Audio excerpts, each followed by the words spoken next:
Hello friends, তো দেখো আমাদের যে নতুন সিংহাসনটা আনা হয়েছিল সেই সিংহাসনটাই আজকে আমি এখানে পেতে দেব। যেহেতু আমাদের ঠাকুর রাখতে খুবই অসুবিধা হচ্ছিল, তো দেখো সিংহাসনটাকে আমি ঘরে নিয়ে এসেছি, এনে ভালো করে এটাকে মুছে নিচ্ছি। তো এই জায়গাটাতে আমি পাতবো দেখে এই জায়গাটাকে ভালো করে মুছে নিয়ে আমাদের কুবের আর হচ্ছে তিননাথের যে ঠাকুরটা, দুটোকে আমি পেতে দিয়েছি সিংহাসনে দিয়ে। আর এই দেখো এই ওপরটাতে এখানটা একটা মুছে নিয়ে ওপরটাতে ন্যাকড়া পেতে আমার ঠাকুরের যত জিনিসপত্র আছে সেগুলোকে আমি এই ওপরটাতে রেখে দিয়েছি।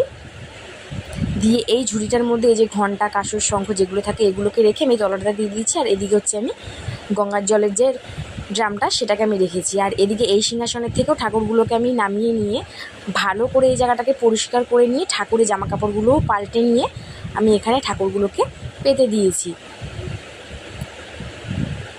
তো দেখো এদিকে ভালো করে পরিষ্কার করে নেওয়ার পরে ফাইনাল লুক আমার হচ্ছে এইটা। দেখো কেমন সুন্দর লাগছে আমার ঠাকুরঘরটা আজকে।